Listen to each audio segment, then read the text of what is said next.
Hello, everyone. Thank you so much for joining us today. This is our second monthly interview series of just trying to celebrate my 20 years at the Network Children's Environmental Health Network. And I'm so honored to have today with us Dr. Mona Hanna-Attisha, who is a wonderful pediatrician, child health advocate, mom, wife, author, and on and on and on.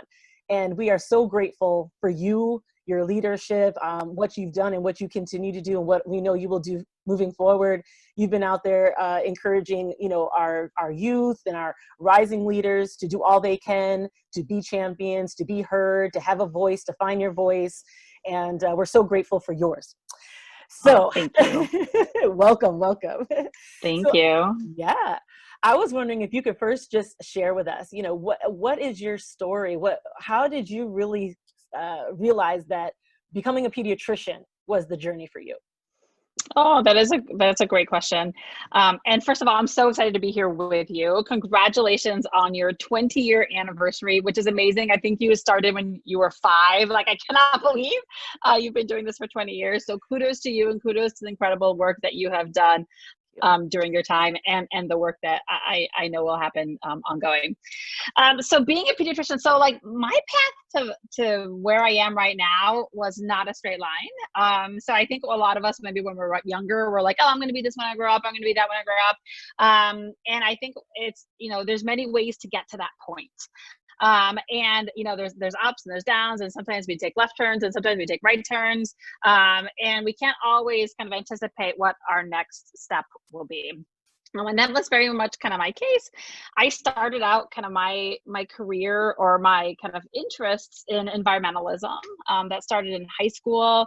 I was really moved by some incredible mentors who got us involved in some local environmental work around air quality. There was an incinerator in my neighborhood, and we got involved to help shut down that incinerator. And that was like a really kind of foundational experience for me, recognizing that, hey, what's in our environment can really impact the health of our community.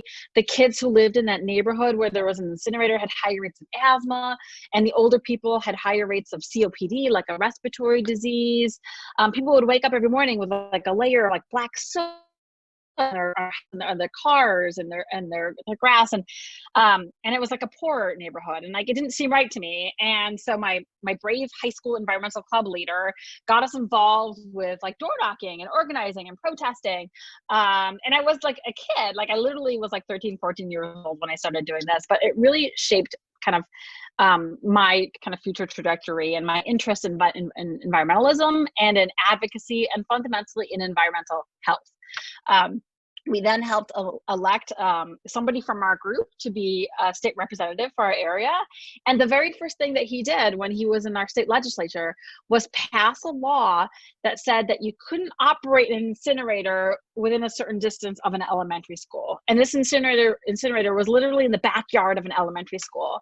So then another lesson I learned is like, oh my gosh, when you have good policymakers and when you create good policies, that also benefits the health and the trajectory of the people in that community. So really kind of early foundational lessons that when I look back on kind of my life, have really shaped where I am today. So very much was, engaged in environmentalism, went to the University of Michigan environmental school. It was called the School of Natural Resources and Environment 20 plus years ago, and was really shaped by some leaders in the environmental justice movement. Some of my professors were Bunyan Bryan and Paul Mohai, who were some of the fathers of that, beginning movement.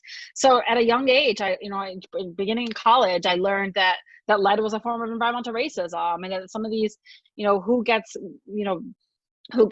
good air quality versus bad air quality is sometimes determined by things like race and class.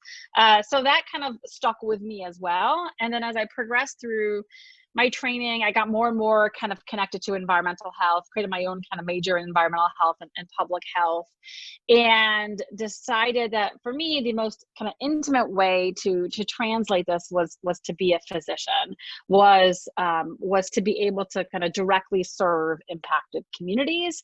And went to medical school in a school that was really kind of focused on service and the underserved communities and primary care. And eventually went into pediatrics for many reasons. Pediatrics unlike a lot of medical professions, one of my job descriptions is to be an advocate. Pediatrics also has the most connection with public health and with environmental health. Children are often most impacted by environmental contamination. And so much of what we do in pediatrics is nestled with prevention and public health, be it immunizations or safety, precautions and helmets and, wear car seats or what have you. So much of our work is not as much about the kids that we see in our clinic today, but it's really about the potential of those children. So for me, it just became this kind of natural fit where it merged my interest in environmentalism, environmental health, and public health, and advocacy, and also the ability to have some one-on-one interaction with the folks that I'm privileged to serve. So I never would have planned all this, like when I was, back in the day. Yeah. And like, if I could share with folks, like, keep your eyes open, keep your interests wide, try to get a well-rounded kind of education, build a network.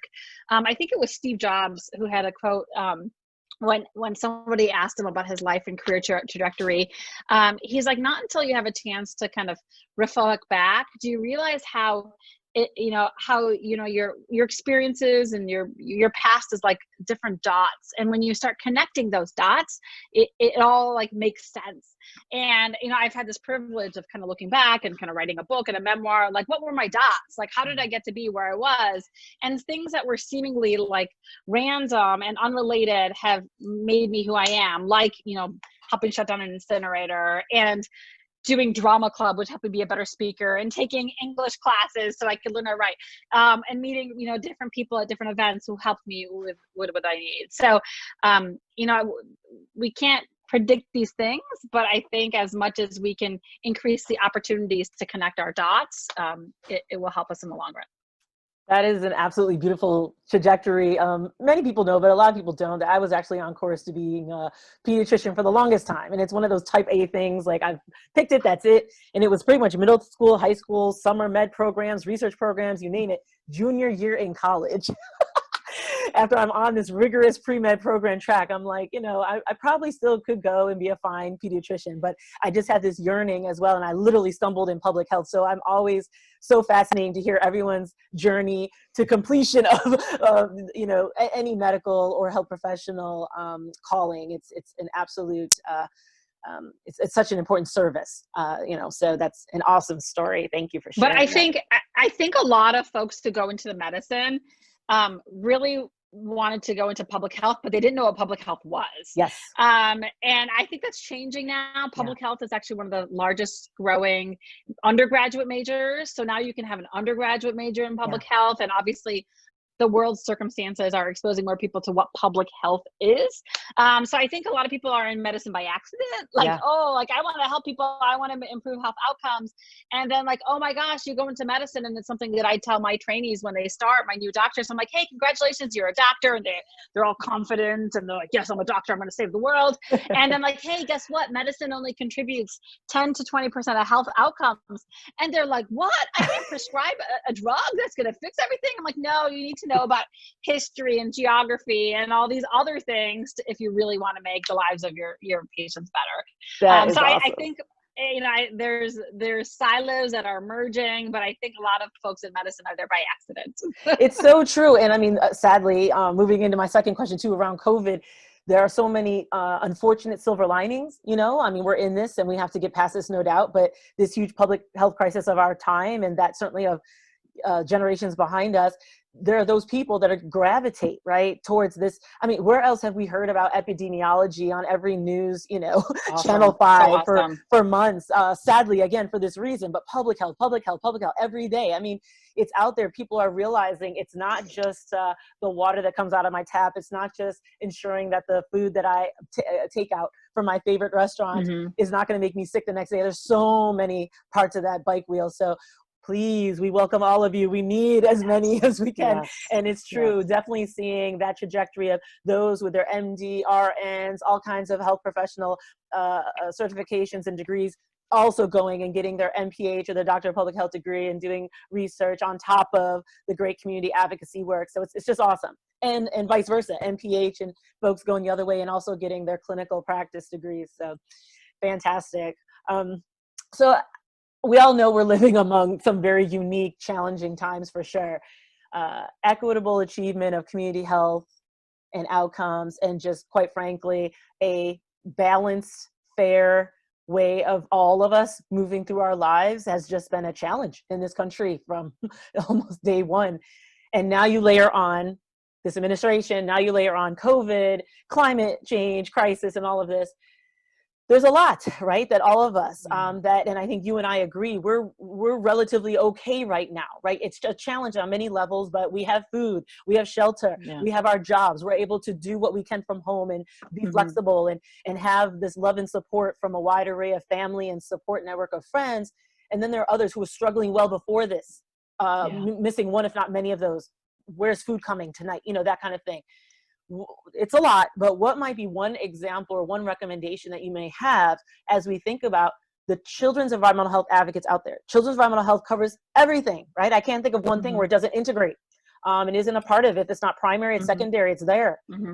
How might you suggest or recommend that we all think about prioritizing among these many distractions, viable, justifiable distractions, and still moving forward and getting the appropriate work of protecting kids done?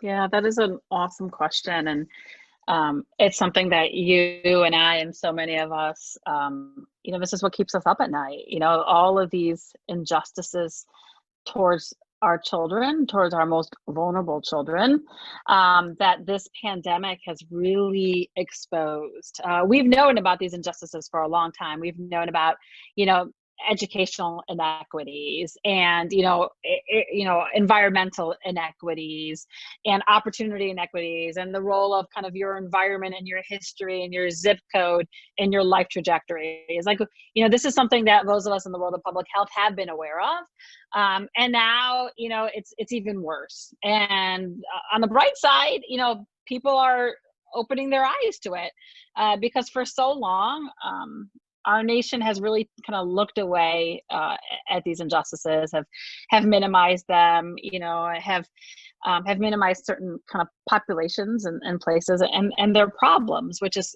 very much kind of the story of what happened in Flint as well. So on the bright side, at this national level, I think people are hopefully realizing that the America that we were in wasn't working. It wasn't working, especially for our children, but it wasn't working for a vast majority of our citizens. And rather than go back to normal, because I don't want to go back to normal. We can't go back to normal. We can't afford to go back to normal because normal wasn't working either.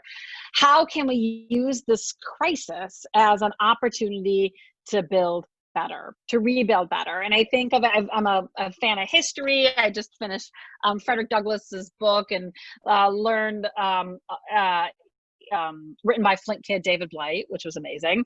But you know, there was a lot to talk obviously about the Reconstruction and the hope of Reconstruction. Obviously it failed, but maybe we can really use this opportunity as a new Reconstruction. Like, you know what? Let's think big. Let's think aspirational. Let's think how we can do better on behalf of especially our most vulnerable people, which is our children.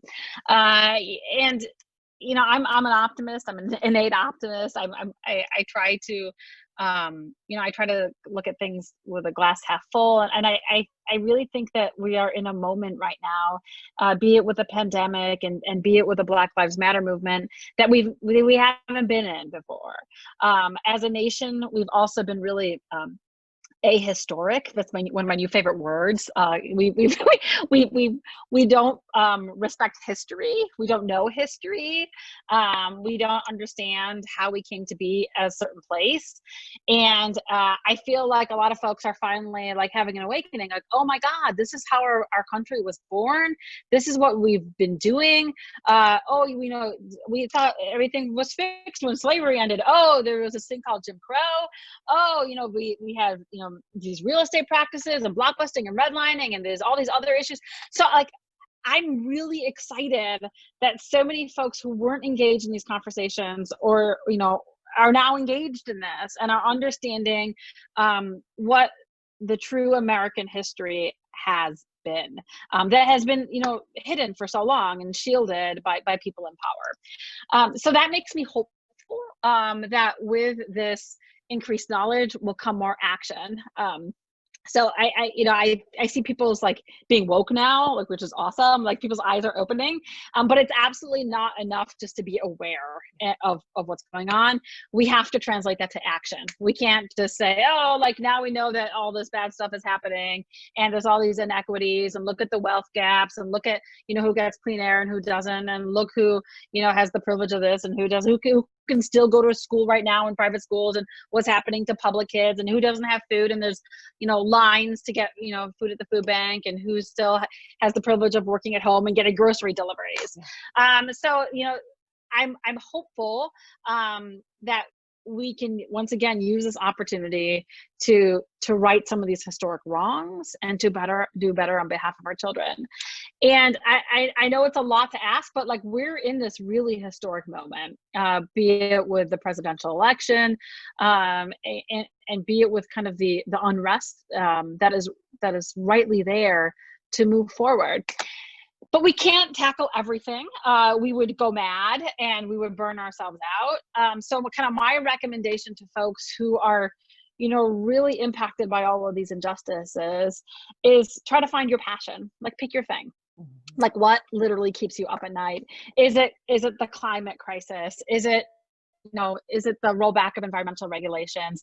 Is it the, you know, the immigration and, you know, separating children at the border?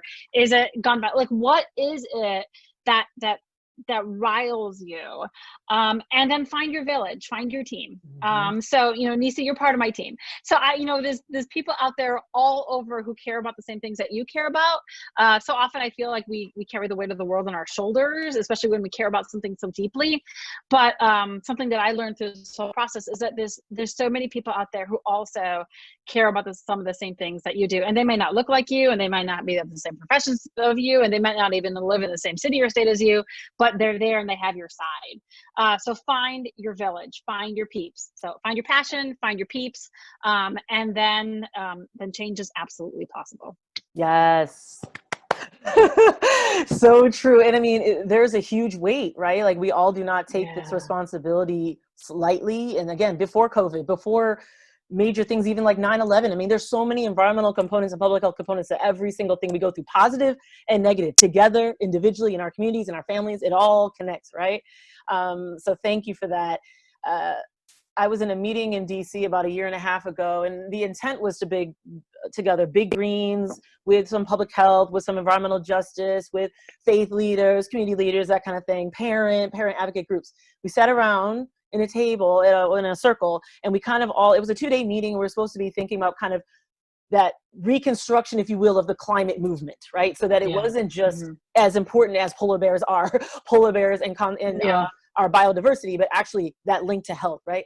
And in going around, I just had to smile because it's just so reaffirming. People from all walks of life, all different kinds of backgrounds, and they said this and they admitted this, and some conservative groups, some very Republican, if you will, conservative groups, but here they were representing energy efficiency in the South, in the deep South, and all that. And when everyone said, look, and some of them said, you know, some of my colleagues said I was crazy because they kind of thought that they were coming into some exclusive club or something where they wouldn't be welcome, right? So we definitely have some work to do among ourselves, because it's very hard to expand our village if we're already discounting people by what we think. And what I was smiling about was, in every single case, just about when people said, why were you motivated to still give it a chance? Why were you motivated to spend this money and come here and spend 2-3 days when you could be doing other things? Their children, their grandchildren, the cousins, the nieces, the nephews, the young children on their block, even if they didn't have children, who they just care about and want to be these wonderful, nurtured souls. So anyway, to your point, it's... I just got goosebumps everywhere. But how do we get everybody to be driven by what's best for our children and their children? So, you know, isn't it the Native American saying, like, it's about the 7 generations that, you know, come ahead of us? Like, how do we even think of that one generation? How do we prioritize, you know, what's best for children in our policy decisions? And this is something that I've kind of, I struggle with a lot where, decisions are made for the short term, or they're very profit driven or corporate driven. Don't these people have children? Like, who wants worse air quality? Who wants, worse water quality? Who wants a rollback of public health surveillance programs and public health protections? How do we embed in everybody, the grounding of these are decisions we need to make on behalf of our children and their children? Yeah. Well said. Yes. And moving into the climate a little bit more under those same umbrellas, because there's so many challenges, as we know, in that, and so many opinions of what should be prioritized to really make a difference. We consider you, you're a change agent. That's why you're one of the Children's Environmental Health, Child Health Advocate Award recipients from the past, but a part of this very elite alumni, I might say. But you're a change agent, and obviously you're thinking, and I agree, I'm the eternal optimist too. We need some of that, right? You can be a realist, but also be an optimist. It's possible, and still get things done in the middle of that. But when it comes to climate, very, very big issue of climate crisis, which I think we all agree. Again, I'm on this action priority thread. That's what we do at CEHN. If we could lift up one major action that works, is viable, is actually making a difference in people's lives, whether it's on the remediation or adaptation front or somewhere in the middle. Do you have something that you're currently working on or that you want to lift up for us today that you think if we put more capacity, energy, time, train people around, we could really, really turn this part of the climate crisis around? Yeah, I think not just for the climate crisis, but for everything that we care about, especially around environmental health and children's health. The one thing that we could do, and it's fundamental, is voting. That's the one thing that we can do. So it impacts everything. It impacts every sector of the lives of children when we elect policymakers who respect science, who value the trajectory of children, who don't think in the short term, but really think, what's going to happen in 20 years? How's that going to affect children? There's this growing kind of movement of child impact statements and the integration of policies. So we need more folks out there who, like I said, respect science, who value the trajectory of our children, who value investment in public health rather than the stripping of public health protections.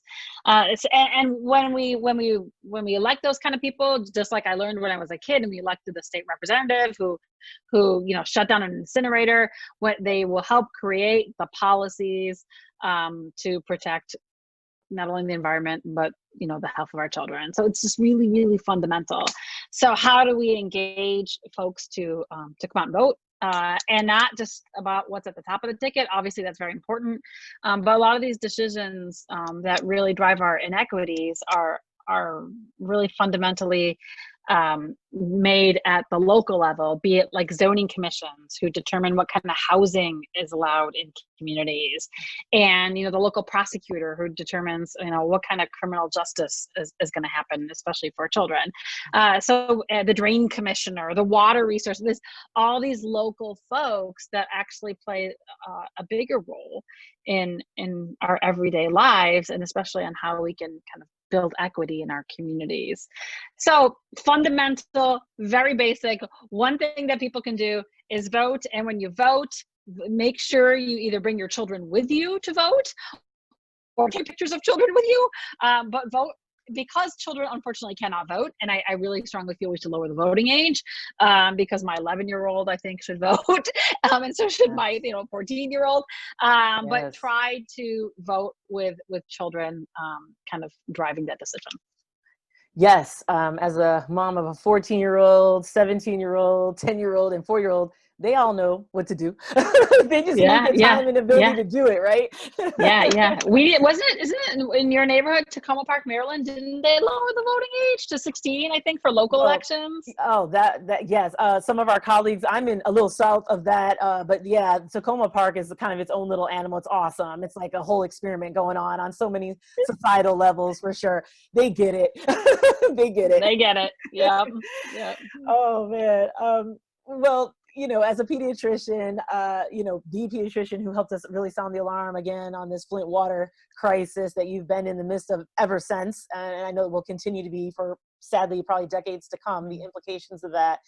How has that experience, really continued to shape? You've really given us a nice background on why you even chose medicine, or why medicine chose you, why pediatrics chose you, and and the culmination of these different life experiences at that point, and these various crossroads that you have certainly come into in your profession, in your personal lives, and all of that. I know this all intertwines on this topic here that all of us in the child health space continue to awaken and bring up whenever we can, because whether it's Katrina or Flint or water crisis all over the country, or climate or whatever, the last thing we want to do, we do that balancing act of, you don't want the sky is falling, because it is overwhelming, but at the same time we can't forget, right? It's so easy to just, oh, that's done, Puerto Rico and Hurricane Maria. No, it's like 3 years later and there are people that still don't have power in Puerto Rico.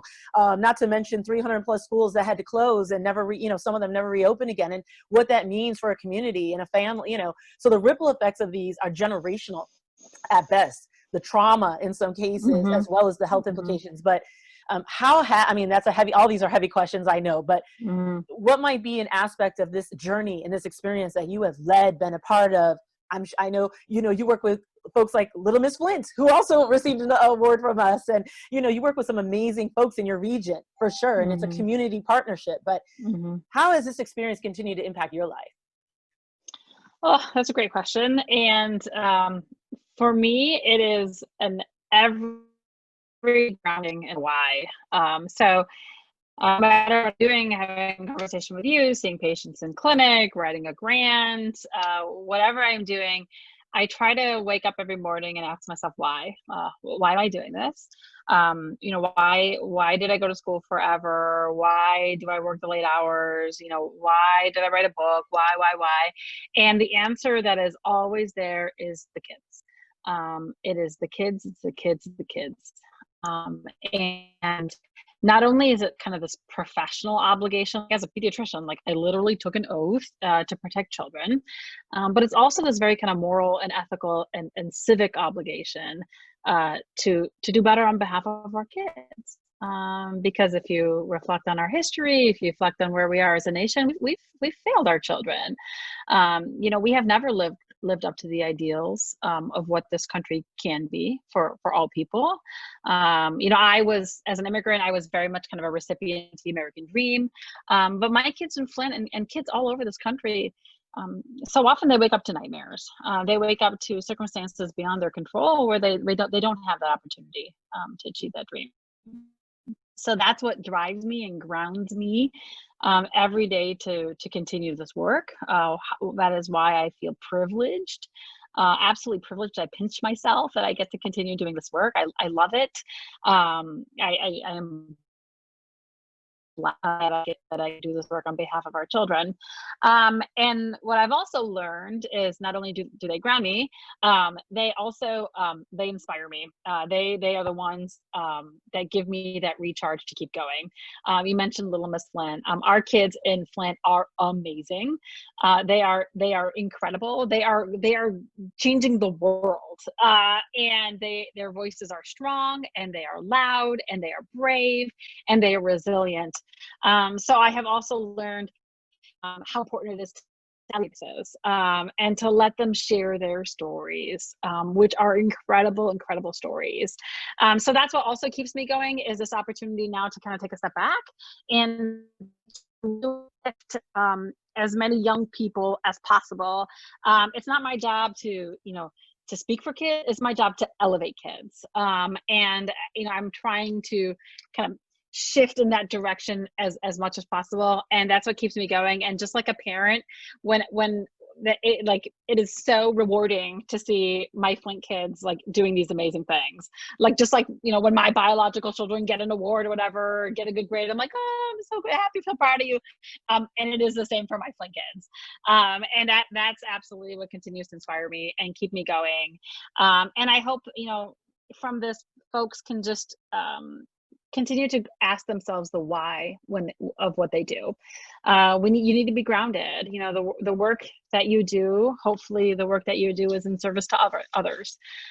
It's not about you as an individual. It's not about me. It's not about kind of what you will achieve or what recognition you'll get or whatever.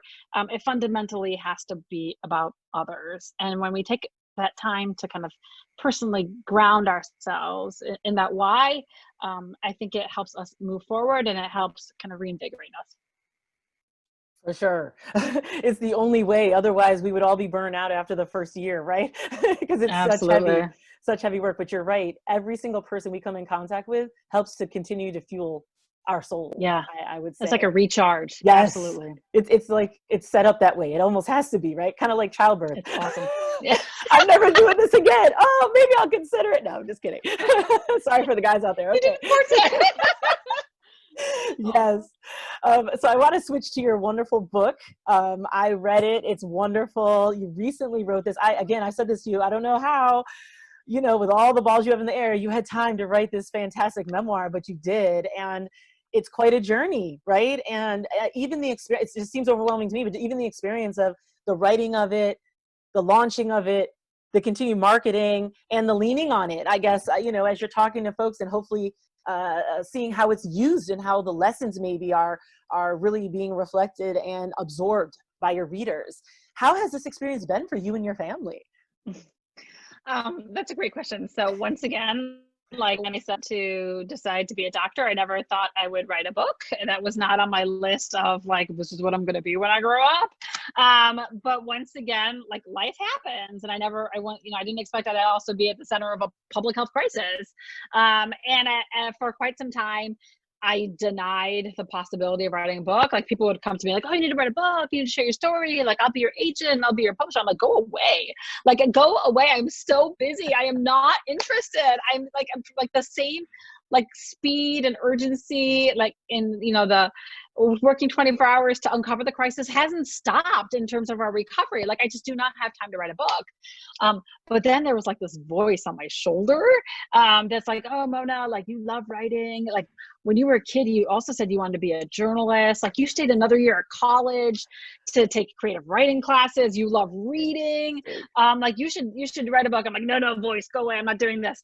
But then at the same time, like I had created this, I also have always journaled and like kept a diary, like, and now in the century, it's like in a cloud. So I had a Google Doc that I'd had where I just kind of started to jot down like thoughts and ideas and copy pasted emails and scientific journal articles and all these random things. And before I knew it, I had like 300 pages on this, like Google, which is gibberish though, like, and then like all messy.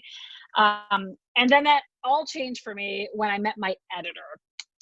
So I was randomly at an event in Washington, D.C., and somebody came up to me afterwards, and he introduced himself, and his name is Chris Jackson, and he's an editor at Penguin Random House, specifically an imprint, which is a part of a publishing company called One World, and he has brought to life the stories and the authors that I love, including Brian Stevenson, Trevor Noah, Ta-Nehisi Coates, Ibram Kendi, and the list goes on. So he is committed to learning from history. He's committed to social justice issues, and also to diverse voices.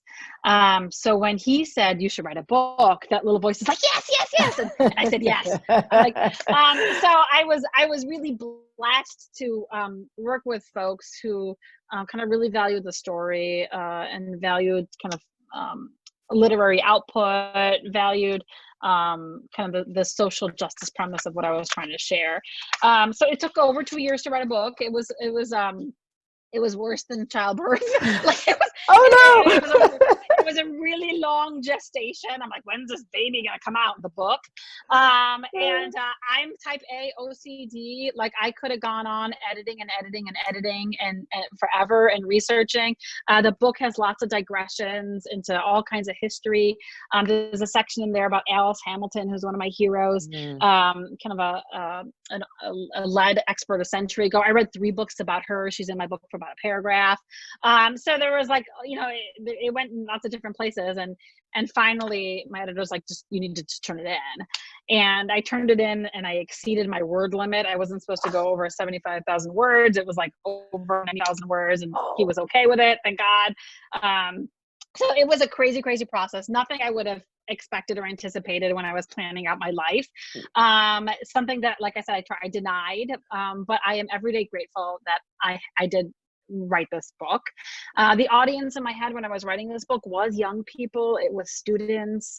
It was to share the story of Flint, to kind of share my story as well. But it was really a story about how all of us, no matter where we are, have the opportunity to kind of be vigilant towards injustices that are happening around us, and really make a difference in our communities. So it really, I wrote it to serve as a playbook, almost a playbook on how to fight injustices, how to be resistors, and how to build hope in communities. And I never would have anticipated. I thought my mom would be the only person to read the book, but like, it's crazy. It was like a New York Times 100 book of the year, and Yes. the state book for multiple states, and so many colleges and classes are reading it. So it's been overwhelming, but I am so grateful that so many folks from all over are inspired by its message and have taken the lessons to heart, especially in light of our current public health crisis, which was also preventable. Yeah. On how they can truly work together with others to make a difference in their communities as well. It's just amazing. And I was joking with you, but so serious, when I was traveling for work, to look over in the bookstore when I would just kill time, and there's the book. I'm like, look, it's amazing. It's everywhere. I'm just so proud of you. It's crazy. It's crazy, but that's life, it's surreal. right? It's that's surreal. life. It's surreal. And I will tell you, we certainly are using it not only among our staff, but certainly among our graduate level assistants and our undergrad folks to come in. I highly encourage them to use my signed copy, but don't do anything bad, or get your own copy, or I'll get them one. And I agree. I think that it's a wonderful playbook, very vivid, personal, that people can really pick out some similarities, and thought process, and again, making decisions when decisions are kind of upon you. So thank you for doing that, that wonderful contribution. Thank you. Excellent. So you talked a little bit about this grandiose election of ours, this presidential election that we are under 90 days now to, which is amazing. My dad's been saying, just be patient, and say, just be patient. Things will work out the way they're supposed to be. All of this very philosophical perspective. And I'm like, come on, let's get on with it. But we now have, Biden now has a running mate, and Kamala Harris. It's amazing. And I think now it's like, all right, let's go, and let's make this happen. But the network, of course, is nonpartisan. I'm speaking on my own account here. And we now have a voter guide. It's the first time we've ever done this. We've tried different ways in the past to try to lift up children's environmental health issues. We've done a scorecard in the past. That was tough. And it was hard, I think. And it was hard to work with colleagues in the federal government who you trust and respect. And it was hard for them to not take it personally when their agency was getting a D or an F plus, so we scrapped that. That wasn't exactly the best, as some might say, even for letter grading of children. It can be, hard to really figure out what does that really mean, right? So we scrapped that, and we thought, look, let's lift up at least 5 or so main themed areas of the field of children's environmental health, usually major routes of exposures, and childhood cancer is in there. We've been doing a lot of work on that. We've got a big report coming out in September on preventing or trying our best to prevent what we can of childhood cancers, which do have links to pesticides, solvents, and air pollutants, to name a few. And also we talk about water, air, some of the fundamentals, lead. So anyway, we offer it at a very high level. It's for the general public, and it's also for the campaigns out there that might want to absorb it and look further into the plethora of science peer-reviewed research behind each of the categories. But, you definitely said vote. Totally agree, right? Everyone should vote and exercise that important, vital role that they have as Americans to do that. What else can people be doing? What else do you suggest as far as those that are child health advocates, that are trying to use the playbooks out there, that are maybe frustrated and don't see or are a little nervous about where the plight of current and future generations are going to go? How might the general voting public lift up or try to put the notion of the child as center in the forefront of this election, if at all possible, still? I'm so excited about the upcoming election. I'm excited about president pick. She, of all, had a great platform regarding children, regarding environmental justice issues, regarding tackling child poverty. So, there's a great, there's great things already there that will benefit children as well. So yeah, our work, is obviously nonpartisan. I have to work with folks from all sides of the aisle to advocate for children, just as you do, not only for Flint kids, but kids everywhere. And this should be nonpartisan work. Like, everybody should care about children. Like, as a pediatrician, my electorate is kids. Like, we everybody, no matter what political ideology you are, should want what's best for children. And our advocacy, my continued advocacy, is really advocating for what is best for kids that's grounded in science. So, science says that kids need food, they need a healthy environment, they need, equitable education, they need, childcare, they need parents who can, have jobs that support their lives, and they need great money. This is just basic common sense science that tells us what is best for children. So my ongoing advocacy is grounded in that, once again, in that child, and as a pediatrician and as a public health professional, what is scientifically best for children. When we can take off like a partisan hat and speak on behalf of science and evidence, I feel it helps kind of me get messages across to all kinds of different folks. That is a little more challenging in this era of science kind of dismissal. However, that's how our work is grounded. So not only kind of sharing that science, but something else that I think we need to continue doing as child advocates is expand the tools in our toolbox of persuasion. So many of our policymakers are influenced by numbers and statistics and graphs and charts and what have you, but many are not, and many are influenced by a personal story. And as a pediatrician and as those who work with children, we have stories. Every single kid that we encounter is a story. And I think that we need to do a better job as communicators, and that kind of really speaks to the need for maybe media training and communication training, especially I would advocate for in professional kind of academia, to do a better job sharing stories that really touch on heartstrings, that persuade folks to do what's best for children.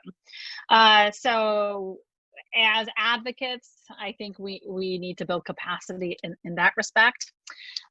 We talked about voting. Voting is important. Voting is not the only thing that we can do to encourage folks to respect children. We can contribute to campaigns, so we can donate. Unfortunately, it's very expensive to run for office, every level of office, which is ridiculous, because that really creates only a certain class of people that can run for office. We can volunteer on campaigns. We can, be on phone banks. There's a lot of things that we can also do to get people elected that value what we value. We can also run for office. So, if we are sick of the system and we're sick of people who are in office, we can run for office. And it has been so amazing to see so many ordinary folks, especially so many women out there, especially in 2018, who ran for office and won, and now are these incredible national change makers at also at every level of government. So there's many things that we can do to influence the system, to advocate for children at all kinds of different levels. Excellent.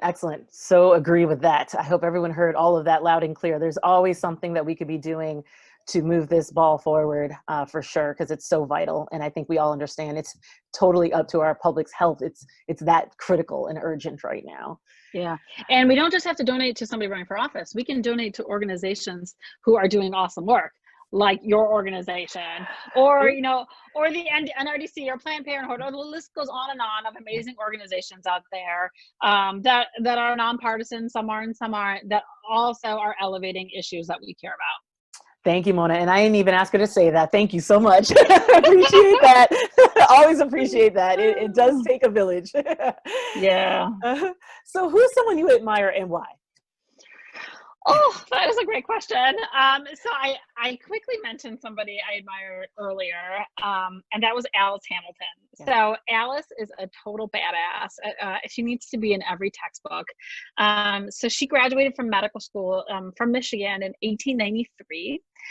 She went on to Chicago to work with Jane Addams at the Hull House, taking care of immigrants and people in poverty. And it was there as a young physician that she realized that so many of the people that were coming in to see her were actually sick because of something they were exposed to in their workplace.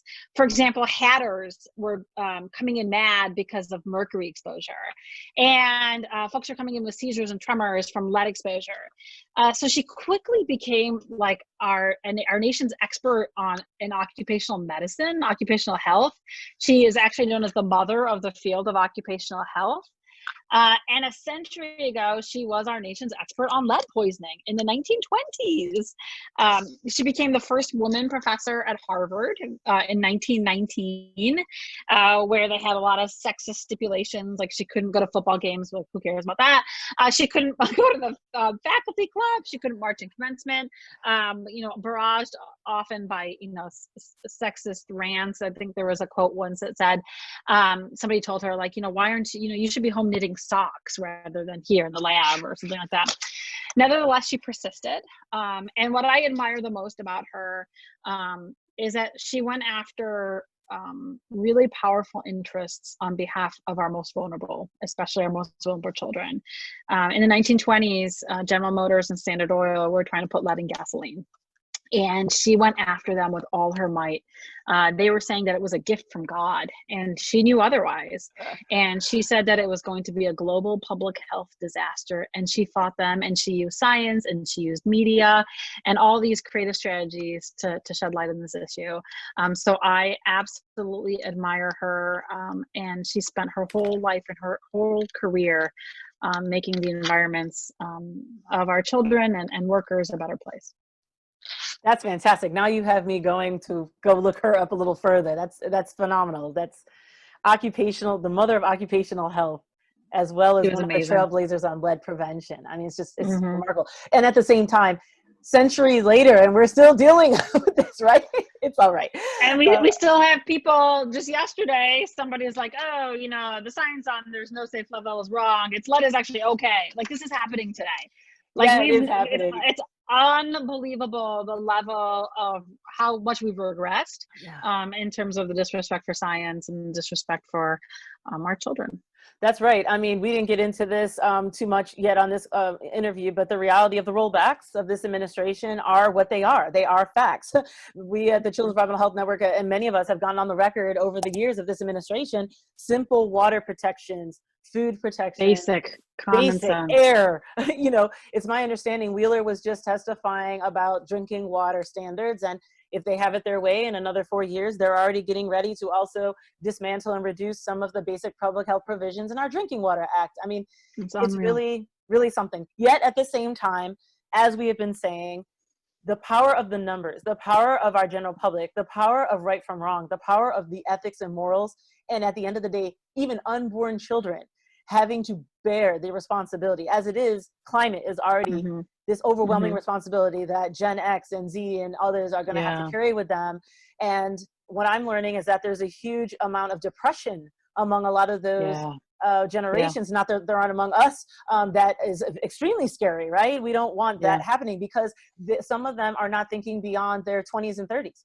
Because they don't even know what that might look like, versus that's never really been an issue for us, right? We've seen people, it's been the world kind of generally speaking as we know it, but they have enough foresight and insight to understand if we stay on this trajectory, it will not be the world as we know it in the most negative of senses. So anyway, thank you for that reflection. And as we're wrapping up here, the final question, you kind of got into this a little bit too, but if there's anything else you want to say, I know that mentorship is extremely important to you.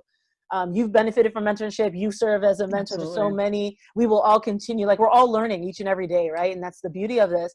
As we have emerging leaders of all ages in all disciplines, kind of pivoting towards public health and social justice and public policy and environmental justice and all these things that intertwine, but still have, you know, some uniqueness of their own and very much need strong leaders as much as possible. What advice do you have for them as folks are digesting their personal lives right now? Many new graduates are very nervous about the potential of jobs that they want to do versus jobs they may have to do just to pay the bills.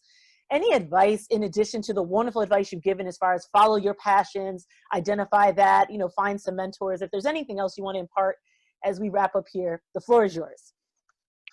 Thank you. And once again, thank you for having me. And once again, kudos to you for your 2 decades of awesomeness and the many more decades to come. So, you know, when I was a kid, I was always told, like, you can change the world, you know, like you can absolutely make a difference. And maybe it was like an overinflated self-esteem, but I believed the folks that told me that I could change the world because I was blessed with these amazing mentors who not only gave me that self-confidence, but also gave me the tools and the skills to do that work, be it as a researcher or be it as, you know, a public speaker, as a communicator, or as a clinician or what have you. So those words stuck with me and enabled me to believe and to act on those words that, yeah, I can make a difference. So I never, you know, I doubt myself all the time, but I still had this confidence driven by having a competence in the ability to make a difference. So I just want young people out there to know that you can change the world. You absolutely can change the world.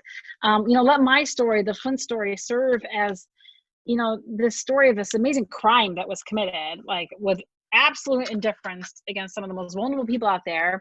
Yet it's also a story of everyday people, moms and pastors and journalists and scientists and doctors and students who came together and said, hey, this is not okay.